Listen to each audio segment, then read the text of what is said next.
This episode of ChatEDU is sponsored by the National Center for Next Generation Manufacturing. They, along with the National Applied Artificial Intelligence Consortium, are doing this really cool NAAIC Summit in beautiful Miami. This is February 19th through 20th, 2026. This is generally for community college folks. There are some scholarships available. You can learn a whole bunch more at nextgenmfg.org or more specifically at naaic.ai. Alrighty. It is the Liz. We are having such a party with Liz being away. Liz was in Costa Rica. I don't even know where she is right now, but I am so delighted to be joined across the globe. Yaron Overeem is a principal in New Zealand. He is a listener of ChatEDU. Liz and I have had a chance to visit with him and meet, and he's doing all sorts of cool stuff around vibe coding. So we're just really delighted that he could make some time for us. It is, like 3:00 in the afternoon my time. It's early morning or mid-ish morning over in New Zealand. And so welcome. Thanks so much for joining us. Well, thank you. It's a privilege to be here. It's great to meet up with like-minded people. Yeah, that's been one of the most enjoyable things about this podcast, I have to say. It's, the opportunity to connect with people irrespective of wherever they are. And then Liz and I get to fantasize. I actually was on Google Maps last night, kind of hunting around your whole region, the waterfall. It's like, oh, this looks fantastic. And we'll talk all about that. But as we did last week with Tom Scarice, the superintendent in Westport, Connecticut, who is our guest, we've got another guest coming next week. John Costa is going to be rejoining us back at the microphone. So we're going to do generally what Liz and I do, and then kind of do a deep dive into the really cool work that Yaron is doing in New Zealand, especially on vibe coding. So let's just jump right into it. We are approaching the holiday season, and there's a lot of toy stuff going on. And there have been a couple, I don't know if this has been true in New Zealand, but there have been some slightly shocking headlines around AI and toys. This is a piece that came out in Futurism. The title is AI-Powered Stuffed Animals Pulled from the Market After Disturbing Interactions with Children. Now, we have covered the concept just once or twice on this podcast. Generative AI is a probabilistic technology, and you don't always know exactly what you're going to get. And that's not great when it's coming out of a toy. So toy maker Follow Toy pulled their AI teddy bear, whose name is Kuma. Sounds very cute, Yaron, like it ought to be over in New Zealand. After a PERG, which is a consumer protection group, found that the toy powered by OpenAI's ChatGPT-4 gave highly inappropriate and dangerous responses to kids, including instructions for lighting matches and explicit inappropriate content. The toys were tested. They were shown having concerning behavior, but Kuma was in fact the worst, despite its incredibly cute name, with guardrails degrading over longer conversations, which is really interesting.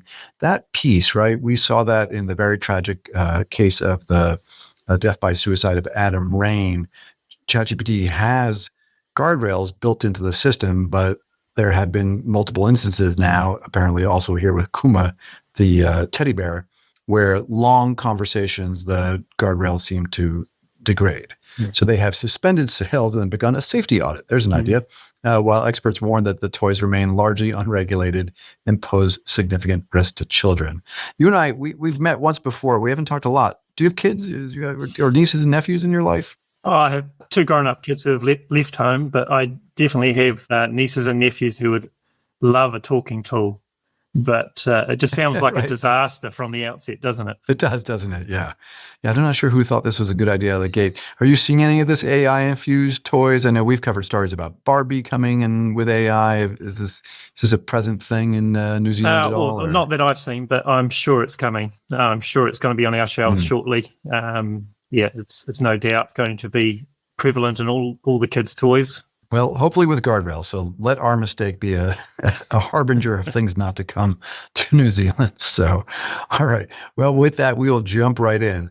So with that, I'm Matt Mervis. And I'm Yaron Overeem. And this is ChatEDU, the AI and Education podcast. In today's episode, Vibe Coding from New Zealand, I'm delighted to be chatting with Principal Yaron Overeem, who's going to tell us all about his school and his community and some really neat work that he's been doing in the world of vibe coding. But first, we're going to do a quick rundown of what we are seeing in the news. This is a piece from Ed Week featuring some work happening in South Carolina. The title is Businesses Want Employees with AI Skills. Are K-12 CTE programs kind of keeping up?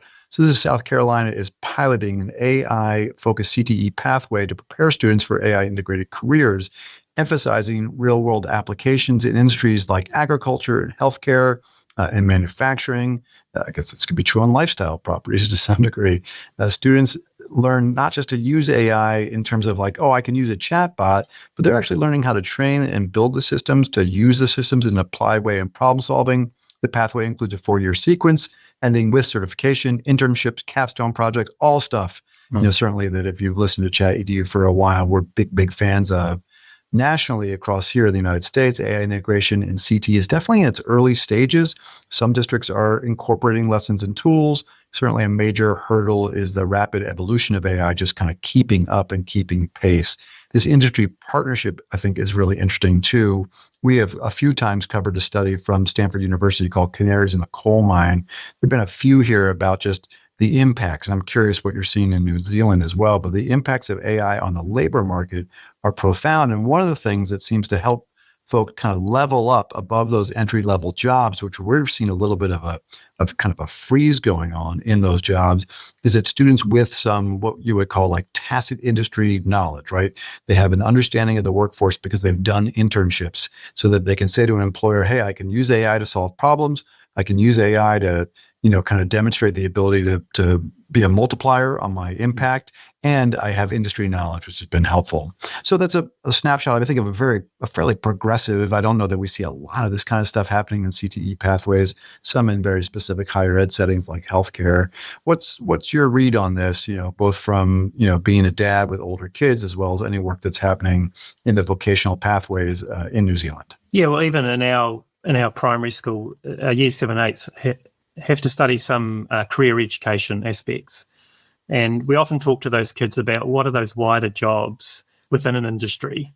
So if you're talking about, kids might be interested in becoming a sports star of some sort, but there's a wider industry of that, whether it's sports science, medicine, high performance mental skills, technical equipment, coaching, management. There's a whole aspect of a range of jobs within an industry. And I think within those jobs, there is definite AI tools that can be developed and opportunities within that. And so we're talking to our kids about what are those opportunities and how can AI assist in those. So sports science is a really good one, or mechanics or technical or equipment. How can you use AI within those? And I think there's huge opportunities for kids who have some basic understanding of AI and how they can use it in their jobs going forward. And the article does talk about that. I think that having a base level of understanding is really important. And I suppose it's a bit similar to when computers were coming out, personal computers were coming out, and we did the same thing in the same job, saying you need some of these basic skills to carry on in any industry. How is the labor market picture looking in New Zealand? Are you seeing that, here in the States, certainly entry-level jobs in computer science, in customer service and support, junior accountants, junior attorneys, because I think a number of different things, right? We have some unusual economic winds blowing here in the country with tariffs and all that good stuff. But there also, appears to be some folks who are saying, you know what, AI can do the job of a junior accountant or a junior attorney or a junior coder. Are you seeing that kind of phenomena as well? Not so much here in New Zealand, but certainly it's talked about is how is my job impacted by that? One of my board of trustees members is an accountant, and he sees his job being affected by AI quite a lot. And at what point does he become a manager of an AI rather than an accountant? So, but at the same time, it's exciting for them because they can see efficiencies in their workplace as well. So there's that balance. And I think at the moment they're seeing efficiencies, but at what point do you need to drop from 3 accountants in your business to 2 accountants in your business to 1 accountant in your business as oversight rather than the one doing the numbers? And as a dad, I mean, I don't want to get too personal, but do you think about this? Do your kids think about this? Are they in what we might think of as like AI durable careers? Or one of my daughters is in film and photography and social media marketing, and certainly in that film and media space, there's certainly some questions about how does my role look going forward. And yeah, I think it was always a bit of a worry when the first videos were coming out, like for most people in that industry of, am I going to be needed to do editing or is that going to be done? she's currently working for a company that does a piece of software. It's a startup around wedding photography, and it eliminates certain things. So you just tick on bride has eyes closed, eliminate all photos. So for a set of 2,000 photos of the bride, it will eliminate 500 straight away. So, I mean, that's a great efficiency builder, isn't it? And makes her job easier. But at what point will it eliminate the need for her to do that editing? So, it's a little bit scary for them. Hopefully these brides will all keep their eyes closed for a long, that's a lot of photos of closed eyes for brides. Yeah. One of the interesting things on the CTE story, right, is that when we see students, and Liz has absolutely seen this in her work with personal interest projects, when students are using AI in an applied way, it's not like they can't use it as a shortcut, but very often they're using AI to solve a problem. And in doing so, it's not quite like the 5-paragraph essay. It's not, oh, I'm going to use AI as a shortcut or to represent my entire piece of student work here as done by AI, as a arguing that I've done it by myself, but using AI. A little bit harder to do that in the applied kind of context. But I was curious, just, not necessarily anchored around a story, but I went to, we keep a Notebook LM. I know you're a Gemini fan, I think a Notebook fan. Mm-hmm. So we have a Notebook LM that we keep, and it has all of the episodes. It's got 85 or 86 transcripts. These are sometimes 20, 30 pages long. And I was curious to know, where does academic integrity or AI cheating, I think specifically my question was where would AI cheating and academic integrity fall in the top 10 list of AI topics covered throughout the entire ChatEDU transcript? And I wasn't shocked to find out that it was like number 2. So Notebook LM says the topic of AI cheating and AI academic integrity are highly prominent and foundational across the ChatEDU transcripts, arguably placing them among the top 2 or 3 most frequently covered topics in this entire set, alongside AI literacy and training and ethical considerations like bias and hallucinations. Not a shocker. Even we just, think about what we've talked about so far this episode. The themes are not only covered as dedicated topics, but also pretty constantly interwoven into the discussions about curriculum, policy, technology, and the like. All right. So, I wasn't surprised.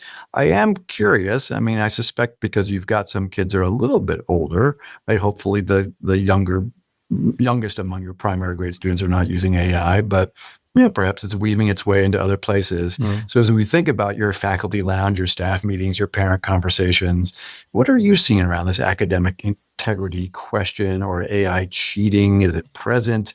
How are you dealing with it? Just give us a little flavor. Maybe we'll get a refreshing lens or a completely consistent lens to the conversations here. Yeah, certainly. If I talk to parents, the default is, that's what kids use to write their essays. That's the default. Right. That's what they see as what's happening with kids in school. Funny enough, I have a personal interest group of kids that I work with at school currently. And when we talked about using AI for our challenge, they said, that's that tool that high school kids use to write their essays and cheat. And that was their first default one as well. Certainly there's lots of talk about that in the staff room. And you talked about our younger kids not using AI, and currently they don't have access to Gemini or anything like that. But they will have access to AI at some stage, won't they? Because it's just going to be integrated into whatever learning or assessment tool they're going to be using. But certainly it is. But it's not just about kids either. It's about what is integrity for us adults. And I know as a principal that I'm sometimes having an email conversation with somebody who's using AI to write their email. And I'm looking at it, getting some feedback from my AI and giving a response. And there's been a couple of conversations where I've had to stop and ring a person because I know we're having an AI conversation, not a real one. And so those are integrity things. So, there are challenges here, certainly in New Zealand and in my school particularly too, around the adult integrity, whether it's reading reports and going, hey, hang on, there's an M dash in there. This teacher never uses an M dash. Let's have a look why that's there. I love that you pick up the phone. How does that conversation go? You're coming for a meeting. Let's meet. Face to face is the best way to do it. Yeah. And do you say I suspect that we're just having an AI circular conversation? Let's just talk. Let's just talk. Yeah.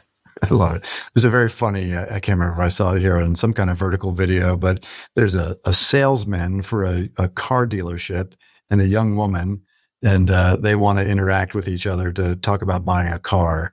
And the young woman says, she picked up ChatGPT's advanced voice mode, as Liz and I have done many times here, and says, there's a salesman walking over to me. What do I say to him? And in advanced voice mode, it coaches her through the conversation. She says it aloud to the gentleman. The gentleman says, he turns up to his phone and says, there's a woman coming over here to talk to me about buying a car. This is what she said. How do I respond? It just goes back and forth. It's like, it feels like that some days. So, yeah. Well, listen, it's interesting because in that response from Notebook LM, and we do this a fair amount. It's almost a little bit like that AI conversation. I try to be pretty authentic in my communication, but at some degree, after 85 conversations on ChatEDU, that notebook winds up being a very interesting. This is really more about my age and cognitive decline. It winds up being a very interesting repository of, what have I said about this, that, or the next thing? Or, what's the patterns of my thinking? I mean, hopefully intuitively I know how I feel, but it's an interesting piece. And so I wasn't surprised when the kind of the ranking of the topics said that we talk about bias and hallucinations a lot. And this is a story that Liz and I cover pretty frequently, but it's interesting because I think in New Zealand, right, you've got multiple languages and kind of indigenous populations that are present broadly inside your community. And I think there are risks, especially because the language models are typically not only not being developed in New Zealand, but they're not being developed among folks within native populations. They're really being developed, essentially by white Western governments and societies in Europe and the United States. Yeah, so I'd love to get your take on this because this is really present, I think, in different ways. I actually did this as a Notebook LM and asked it to kind of do an exploration around. Yaron, let me ask you, what's the correct pronunciation of is it Maori? Maori. Maori. It's so much nicer when you say it. So tell us a little bit about, this is from multiple data sources about language and data sovereignty, but give us a little bit of a picture of just globally, what are you experiencing, seeing around this language, its dialect, and whether or not, and it's actually interesting because I shared a second story with you as well, from the conversation around historical images from New Zealand. Just wondering how these two strike you. Yeah, sure. So for New Zealand, Māori, which is our indigenous people, have a really unique culture. And culture is context as well. The article talks about culture and how it can be misrepresented by AI or dominant culture putting its weight against it. And Māori have been concerned about that, particularly in New Zealand. And one of the articles you sent was of some images that were produced that were culturally kind of insensitive in some ways, or the AI didn't understand the context of it. And a good example of that is I did a AI image generation for Tangiroa, which is the Māori god of the sea, well-known deity for Māori culture. And the image Gemini produced for me was basically Jason Momoa from his Atlantis movie. Beautiful picture, but it's basically Jason Momoa. And that's that cultural misinterpretation that Gemini has made on it. Now, Jason's done some fantastic films in New Zealand, one recently about Māori cultural Pacific culture, which is similar. But you can see already that that's where the AI is generating its answers from, where it's getting its context from, is from US-based movies. And straight away, it's cultural appropriation. And it's not right. And it's I think for Māori people particularly, it's something that they're concerned about. So for Māori in New Zealand, they're really looking to generate their own. And I think your article talks about Te Hiku Media doing their language model, which is 92% accurate in relation to Māori language, which we call Te Reo Māori. And that's where they want to go. They want to be the leaders of that rather than being given it by Gemini or ChatGPT. Thank you, by the way. That was much more pleasant on the listening ears for any of the New Zealand audience, and frankly, anyone across the globe.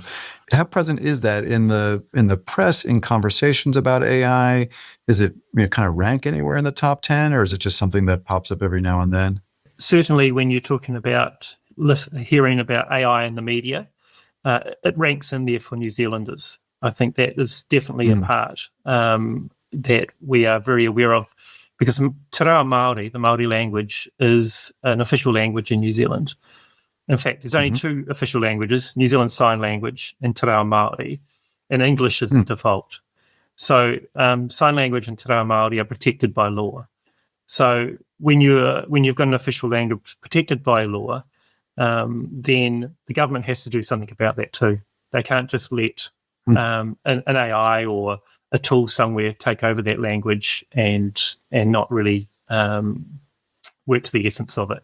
And that's what Māori are doing. They're really pushing it, and the whole of New Zealand is as well. Yeah, I saw there was a New Zealand kind of national plan for AI literacy. We've had, one of the earlier versions of that in the last two administrations. Does this show up in the curriculum in any way? Like, as you think about AI literacy, I know probably not a lot of screen time for your younger students, but are you starting to think and explore a little bit about what do they need to know and understand with respect to this emerging technology, this general purpose technology? In regards to Māori language, or in regards to? Yeah, and bias, I guess, as it reflects in bias and representation and cultural appropriation, and or, and I think this would not be true of most of the schools that I work with personally. I think there's a lot of folks that are advocating that we begin to do some exploration around AI literacy for younger students. What is it? What are the ethical constraints and opportunities? How does it work? How does machine learning work? What's the difference between a language model and other kinds of classical AI or machine learning, distilled down to a primary grade level that's accessible? Is that, as well as conversations about bias? Is any of that stuff starting to show up, or how are you thinking about that maybe even a couple of years out now as a principal? Oh, certainly. Bias I think, is something that we're definitely talking about. And like across most of the world where you've got minority cultures, stereotypes and biases come out. And part of my principal sabbatical, which I talked to you about last time we talked, was I looked at AI, and part of that was about bias. And but I also looked at not just AI bias, but compared to human bias as well. So we do have human bias when it comes to our minority cultures, or stereotypes around cultures. And it's interesting, humans have those biases, AI have those biases. And we've been talking recently about which one's more trainable, the human bias or the AI bias. And some would say it was easier to train the AI, and others were saying, well, hang on a second, I'm not biased. But there are biases there, because you've all got your own culture too. So certainly it's the conversation we have. Interestingly, though, I was driving to school the other day, listening to your podcast, not on the lawnmower this time, Matt. Okay. And I jumped into ChatGPT's voice mode, and I just happened to say, kia ora, ChatGPT, which is hello in Te Reo Māori. And ChatGPT went straight into Te Reo Māori and asked me how I was doing. Kei te pihi koe, how are you doing? And I replied to it in Te Reo Māori. And it was quite seamless, to the point where I had to say, can you please go back to English, because my Te Reo Māori isn't always the best.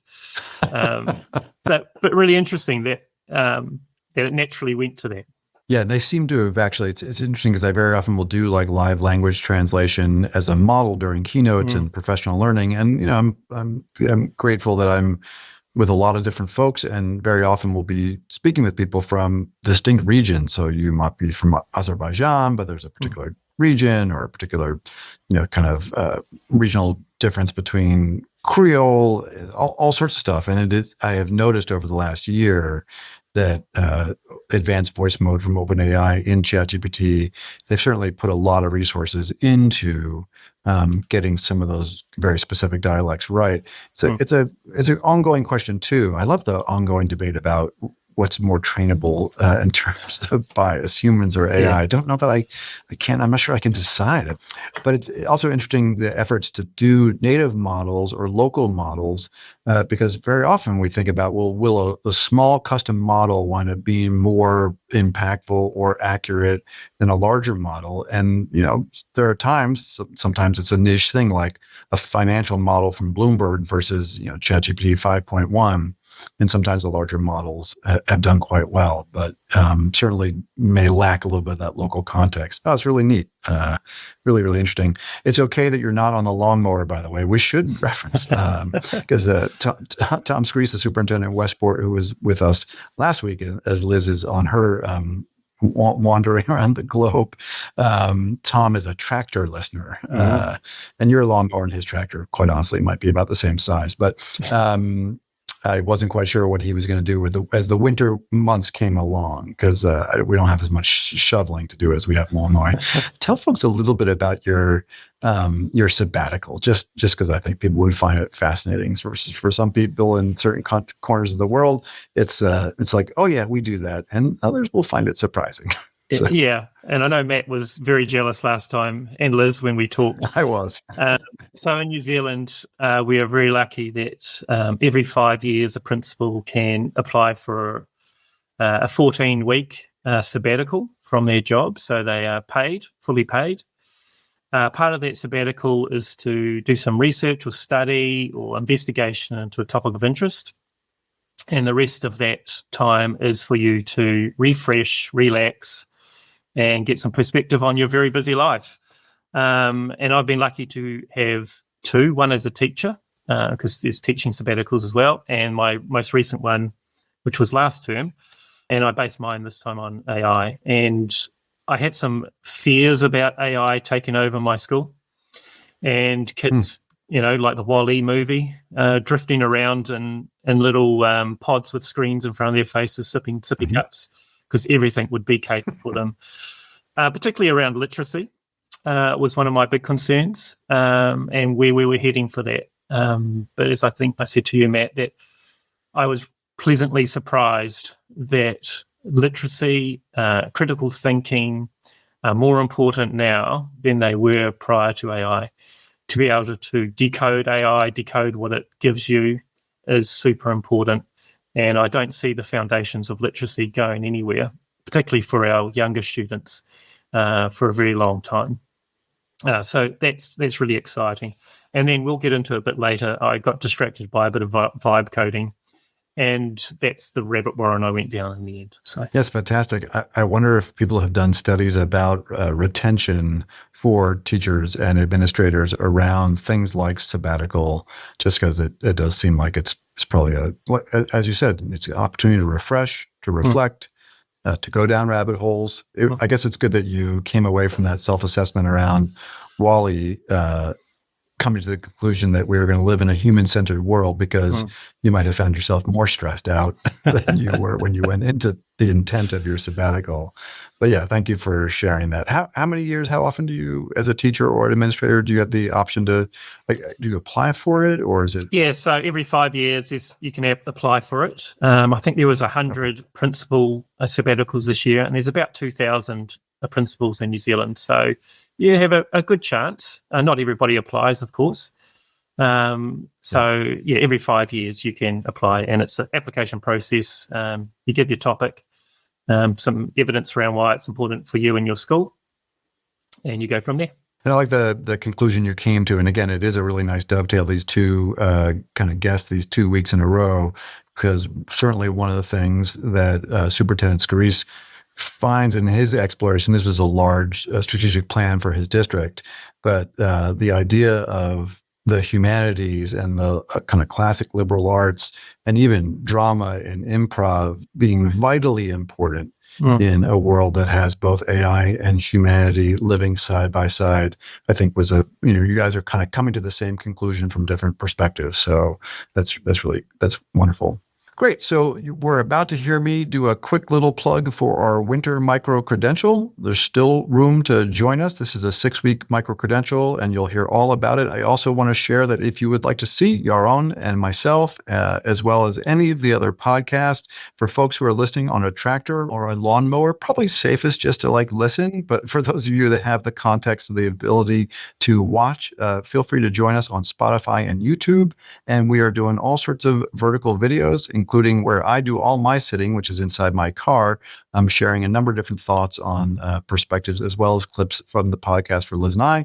Those are available on the TikTok if you endeavor to be in that corner of the world, as well as on YouTube and the YouTube Shorts. So we're really enjoying getting comments and feedback. So let us know what you think about that. And we will see you on the other side of this conversation about micro-credentials. If you enjoy our insights on AI and education, don't miss out on our next 6-week AI and education micro-credential launching this winter in partnership with Southern Connecticut State University. This self-paced online course for educators and leaders in primary, secondary, and higher education across the globe covers AI essentials from foundational concepts to advanced skills like prompting, AI-driven assessments, and multimedia creation. We've added a bunch of new content for the winter cohort, including a focus on emerging risks like AI companions, energy, and the environment.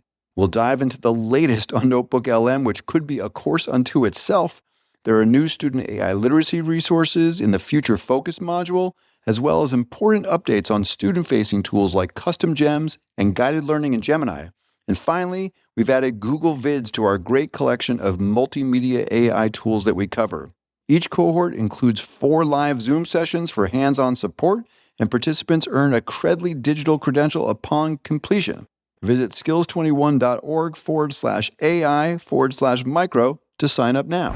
Okay, fantastic. So now it's time to go beneath the surface. And this is really the genesis of our conversation. It was the spirit of Yaron's sabbatical, which is around vibe coding. I try to remember the original email you sent to us. Do you recall? Was it basically like, hey guys, you talked about Liz doing some rhinestoning, and you then took it a couple steps from there. Is my memory accurate on that? You are very accurate. It's a surprising thing for me to get inspired by rhinestone and swimsuits. It's not normally my area of expertise. But again, Matt, I was sitting on my lawnmower halfway through doing my lawns, and Liz was talking about it. And it's probably sparked something in me that has always been there, which is I'd love to create some apps, but my coding is not great. I'm happy to muck around in a little bit of HTML with a website, but very basic. And so it's kind of been a limitation on some of my creative ideas around, some tools that I'd love to have a go at. So yes, Liz did inspire that.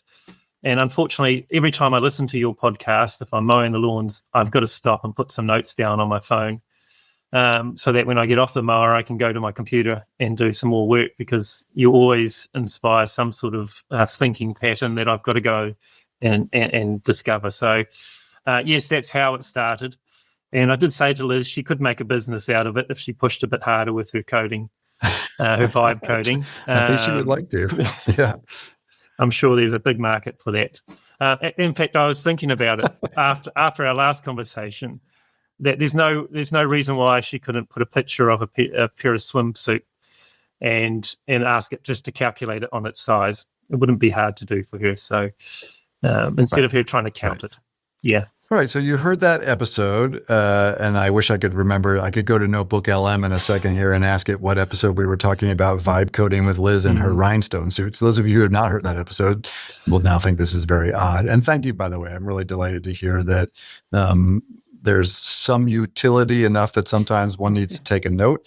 I was speaking to a superintendent. I did a presentation at our state superintendent's conference a couple days ago, and a superintendent said I had to pull my car over. This was the episode we were talking about OpenAI's ChatGPT and where we sort of imagine we are with that tool, just to kind of process it a little bit. And I am deeply grateful that is in fact the case. Though I want the lawns to get mowed effectively, but nonetheless, so you hear this, you think a little bit about it, and you start doing some vibe coding. I think you were mostly using Google's AI Studio, but you can kind of walk us through that. And actually, Studio in the last couple of weeks. Is Gemini 3 live in New Zealand right now? Yes, it is, and just jumped into AI Studio. Yeah, yeah. Fantastic. It was really quite remarkable.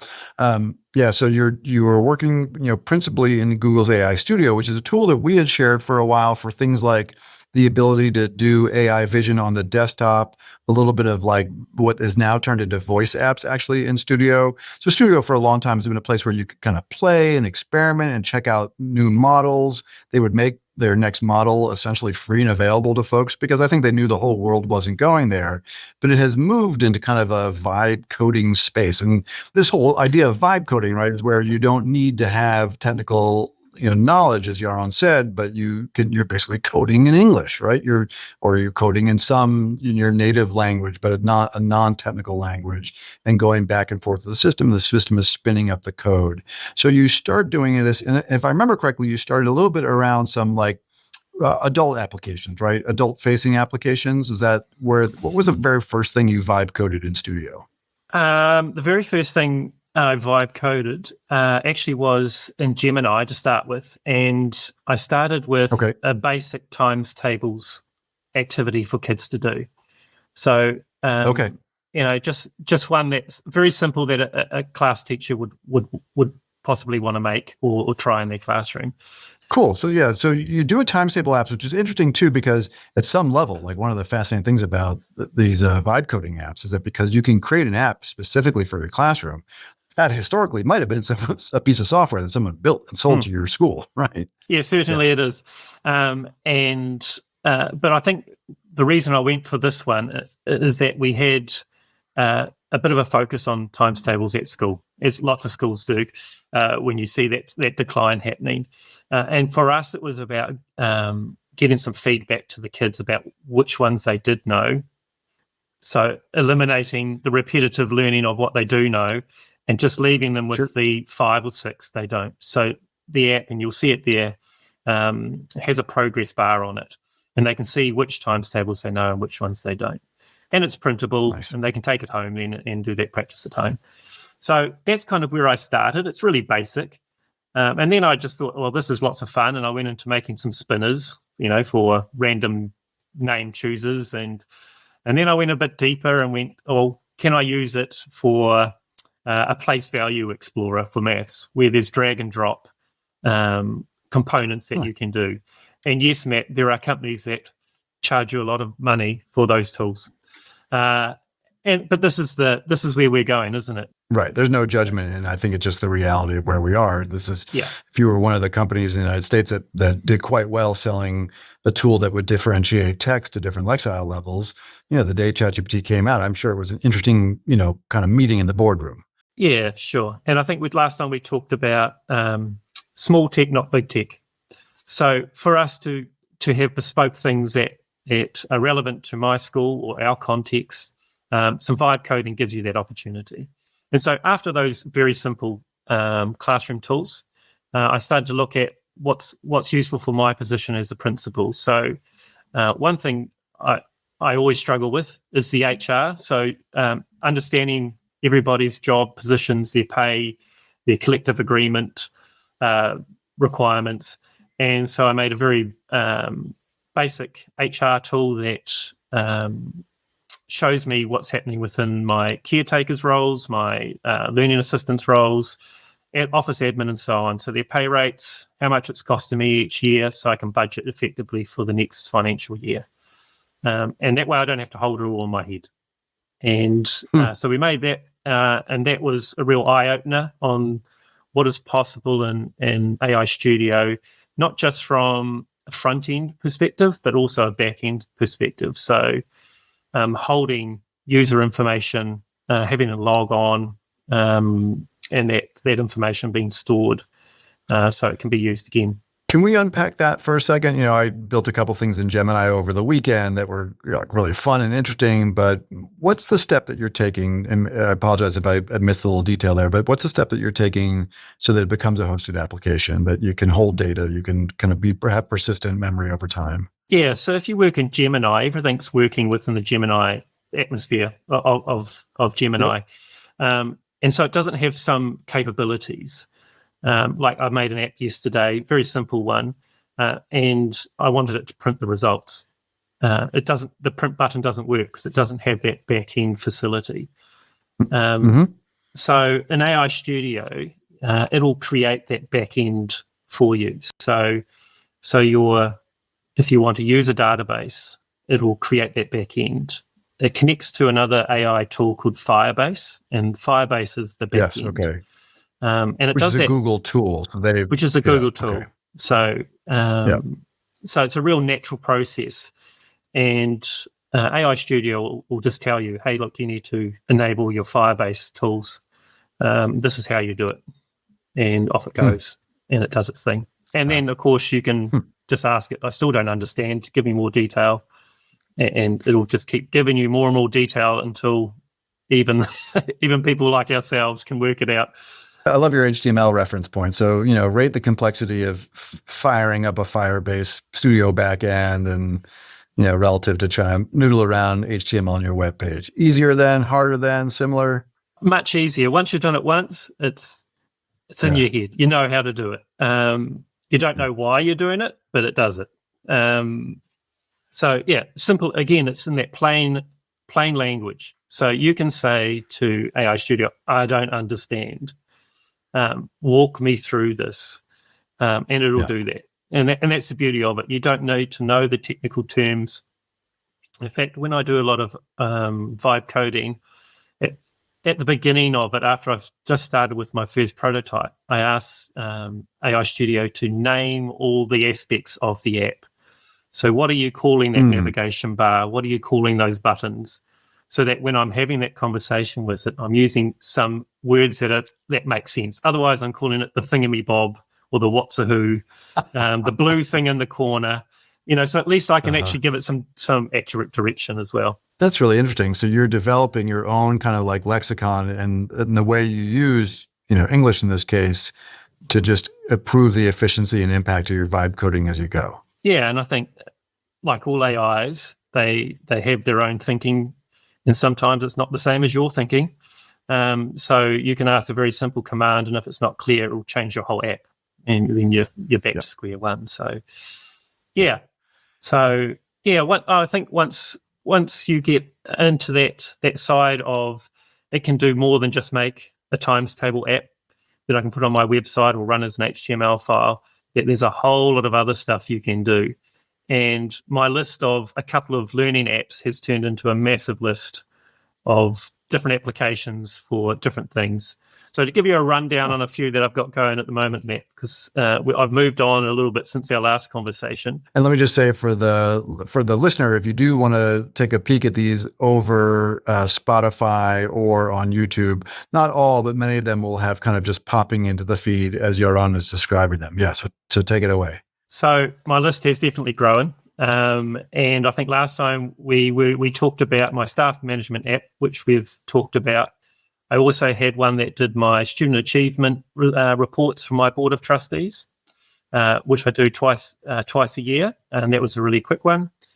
One I've been working on recently is we have a big attendance focus in New Zealand for student attendance at the moment. After COVID, as probably many countries found that attendance dropped off, and we've worked really hard to get it back to where we want it. Our school has excellent attendance, but there are some kids that struggle to get to school.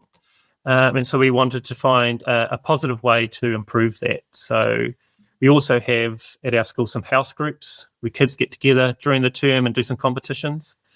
So I've created an app that will be on a big TV outside our staff room, which is the House Attendance Challenge. And it has 5 batteries, 5 houses, with the averaging attendance for that house for the term, or it'd be updated every week, and that gets updated straight from our student management system.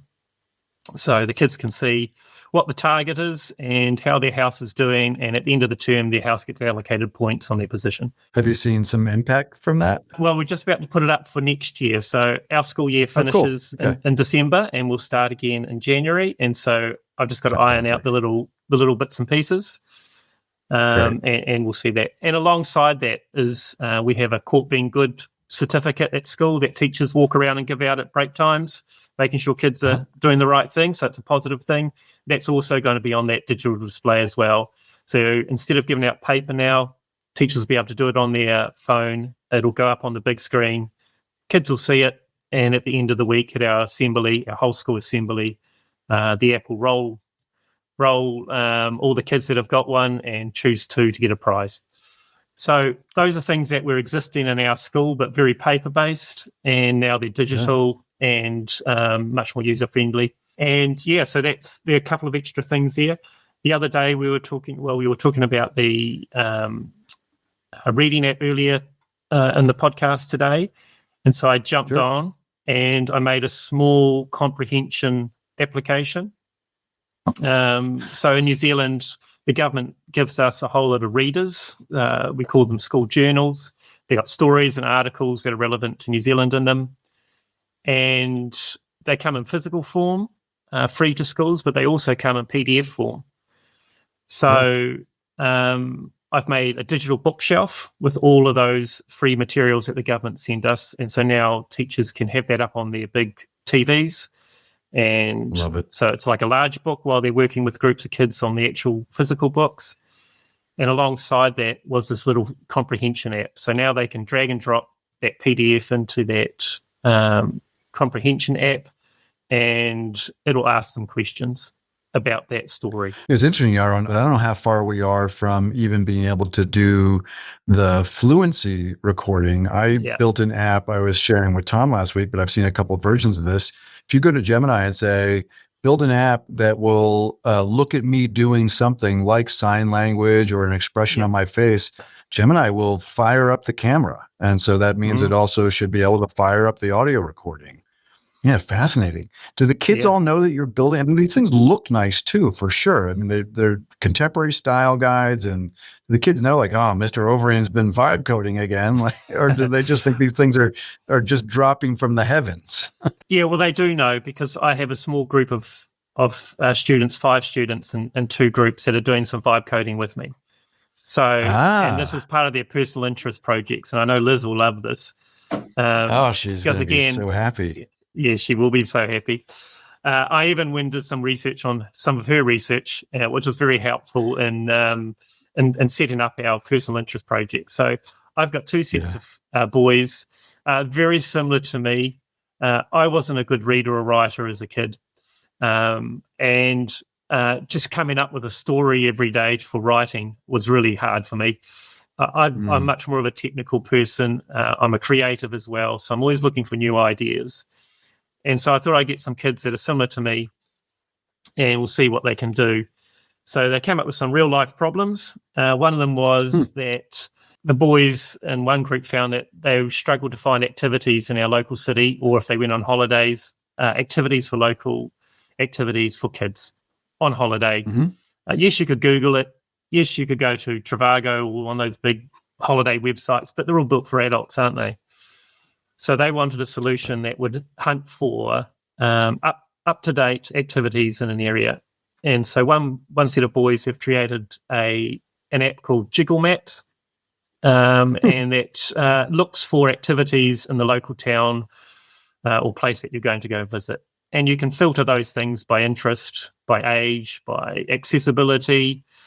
Is there a cafe inside the activity? That was very important for the boys. And so they've been generating that over the last few weeks. And the second group, they're doing one called Write That Game. And that's what it is. It's a writing tool that at the end of it, you push generate, and it creates, like the little Google dinosaur game on the Google search page. It creates a little game like that out of your writing. So they thought that was a good way for them to be motivated to get to the end of their writing. And I'll show you those in a screenshot, because they'll be very chuffed, those boys. Yeah. I imagine they're having a good time. Yeah. They're at my door constantly knocking, saying, can we come in now? And so, but a caveat to that AI Studio is an 18 plus tool. So it's not available to kids generally.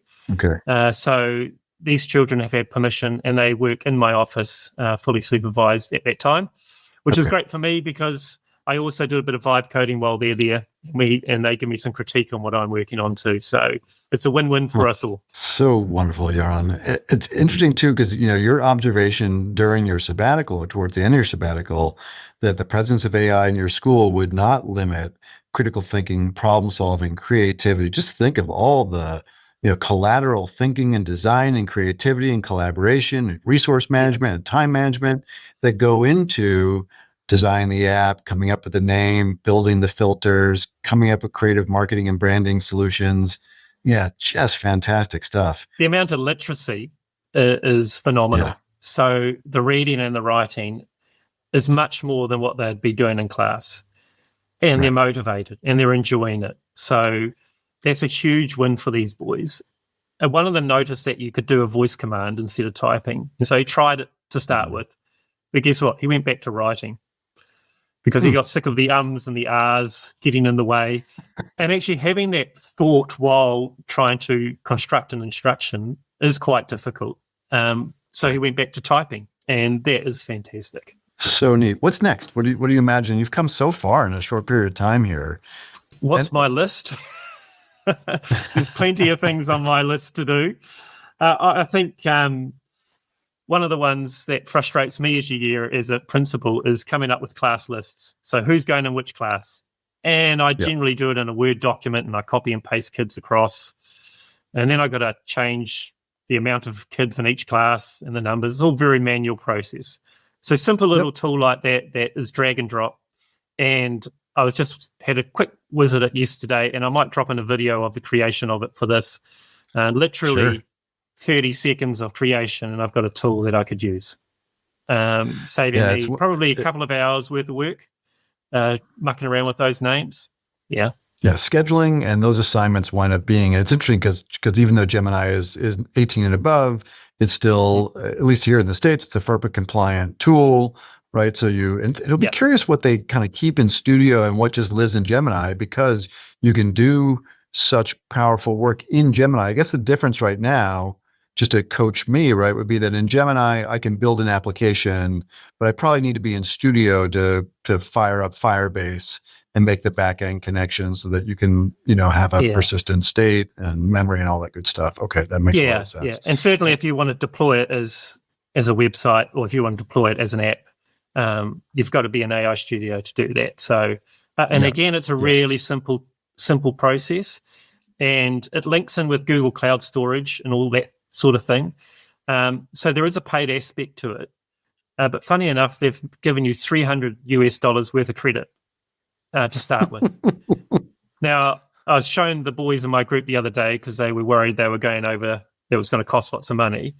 And they had used 34 cents in the 5 weeks we've been working on it. Right. If you're just doing it for yourself or for a small school or small reason, then you're never going to run out of those free credits to start with. So super easy. Just fantastic. Well, maybe we'll create an opportunity for maybe we'll do a Zoom meeting for folks who want to get into vibe coding and have a chance, or have you drop into the next micro credential during the winter. We've just added vibe coding into the micro credential along with some other things from Gemini 3, because it's just, that's part of what's so interesting about this generative AI space, is that it moves so quickly, right? And at the same time, it's interesting, of late I've been sort of trying to distill down just some enduring understandings that just don't seem to move. And, certainly one is that these tools over time will save time and do things that are hard to do. And I think your vibe coding work is really illustrative of that. And the other is that these will increasingly be purposeful tools for learning and production. And I think you've put together both learning and production in ways that are really meaningful. Real quickly, so you focused a lot on boys. Is there a reason that you've had this be a group of boys that are doing this work? It was probably a need right then and there, that there was this group of boys that we wanted to work with, that were probably in regards to their academic achievement were outliers in regards to literacy. Not that their teacher wasn't doing a great job in that zone. In fact, I think their teachers were doing fantastic work around motivation of those boys, and certainly their achievement this year has risen quite a bit. But I think I just wanted to catch those kids that have that creative, technical, just can't quite get it on the paper. And there's different ways to show those skills, and this is one of them. Yeah, makes a ton of sense. And I would hope, right, over time, your colleagues, your folks on your faculty will start sort of seeing these connections. So you've modeled and led, but there's opportunities for them to, master these skills. But it's a small lift, but to become comfortable with vibe coding in ways that they might be able to distribute that work and do it with their students in their classrooms for their own purposes as well.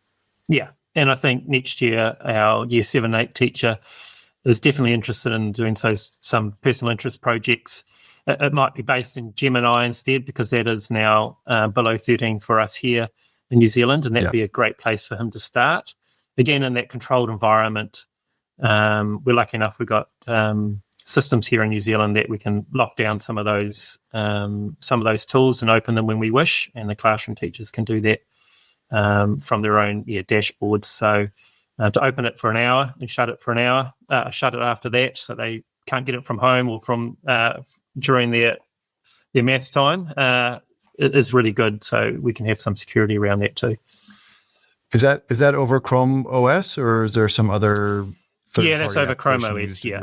So the line we use in New Zealand here is called LineWise or ClassWise. Yep. And really effective tool. Yeah, the Chrome OS lock-in stuff we're going to cover in one of the next couple episodes. I think are getting better and better. And I don't know. It's funny. We had a couple folks from New Zealand on the micro-credential maybe a few months ago, and we were talking about blue books in the classroom, right? Which are these paper books that a lot of folks have reverted back to because they, don't want students having access to any technology in order to, any fear that they would access to their phones or generative AI. They want to get a snapshot of their authentic student writing, which makes a ton of sense. Nothing wrong with that. But I would say your colleagues, but your neighbors from New Zealand were completely befuddled by this idea. They're like, why, what, a blue book? You're going to do what? And I think because, maybe the size and scale, but I think we will see more and more tools that just let us lock things down in an environment where we can authentically assess students' writing, which is great. Nothing wrong with that. So fantastic. Well, Yaron, keep up the amazing work. I can't, it's really quite something because yes, I was bedazzled by Liz's bedazzling. It was really cool what she did. But I would say that you have taken it and really shown us in the educational setting on the other side of the globe how much can be done here. And I hope it's an inspiration for folks. And if there are any questions, right, because we cover a couple minorly technical issues, but certainly folks can always email us at ChatEDU@edadvance, which is EDADVANCE.org. If there's a question about anything that we covered, we're delighted for you to do that. So I'm not letting you go quite yet, but I am incredibly grateful that you sent an email and said, hey, I was checking this out. And it's been a delight getting to know you, as has been the case of many folks, but especially nice to have you on the podcast. So listen, I wanted to end. We always end with a bright bite, right? And so a bright bite is a story where somehow AI, not typically generative AI that's using machine learning, big data systems, analytics, machine vision, AI vision, all that kind of stuff in some interesting way. And I had, some story about GPT-5 acting as a scientist, and I'll cover that next week. But I wanted to stay in your corner of the globe, although the study is from NPR. But the story is, let me pull up the little title here. To save its unique rare bird, New Zealand is turning to an AI and genetic research. And so New Zealand's push to protect the endangered flightless birds like the kakapo. Did I get that right? Kakapo. Yeah, kakapo. So it depends increasingly on technology, especially AI. So predator eradication, so getting rid of rats and possums and invasive animals by 2050, right, is too large of a task for traditional trapping. And so it's very interesting. They have these AI-enabled traps that use onboard cameras and machine learning to identify species and trigger only these kind of targeted predators while not trying to ensnare literally other folks, right? And then they remotely transmit the data on catches and animal behavior. So as often as the case with these bright bites, just using tons of data and machine learning and AI vision, and they're becoming essential tools for conservationists as they struggle to create these kind of predator-free habitats where rare birds can survive. Had you come across this, or did I uncover some gem here? No, we it's topical in New Zealand at the moment. Definitely. There is an issue with feral cats as well. It's not on the list of your predators. But how do you determine between a feral cat and a pet cat? So generally a pet cat has a collar, doesn't it? But a standard gin trap or kill trap or cage trap doesn't know the difference between a cat with a collar and a cat with no collar. But certainly an AI camera setup could definitely tell between a collared animal and a non-collared animal. So you can definitely see that it has huge potential for killing the right cats and leaving the ones that should be going home and having dinner with their family. Oh, our poor little kitty. I'm almost going to tear up thinking about my little dear house cat that evaded a trap or two, but has now gone off to kitty heaven. But yeah, no, it's a perfect example. I love that additional detail too. Really nice to get that on the ground local coverage here. But right, AI vision can make that important distinction, and that's why and maybe your boys who are vibe coding. This is one of our hopes. We've seen a bunch of schools that we work with, whereas the kids have gotten older, they've gotten very interested in machine learning. They have this early exposure to AI through generative AI, but they're getting interested in machine learning and AI vision and these more kind of advanced applications of AI, because frankly, it's showing us really concrete evidence of how we solve meaningful problems in our backyards. And, teens, chief among all sorts of folks, really want to kind of see that happen. So good bright bite, and thank you for letting me both giving it some additional color and connecting to your corner of the world. So on behalf of Dr. Ade, she's going to be so bummed. I mean, she's in Costa Rica, but I know that she will be seething with jealousy and also a great deal of appreciation. She listens to this. So thank you. Let's keep in close touch, sometime before your next 5-year sabbatical. we'll kind of keep on the horn and hear about the work you're doing, and certainly don't ever feel shy to reach out and share with us all the great work that's going on. We're super grateful to have you part of the community. It's been great. Thank you. So you listen to us a lot, and so this is kind of a pop quiz. I hope I'm okay putting you on the spot, but because Liz is not here, I believe now it is time to roll the credits. As always, we'd love to hear what you think. So please let us know at ChatEDU@edadvance.org. That's EDADVANCE.org. And also rate, review, and subscribe to the podcast on whatever platform you are using.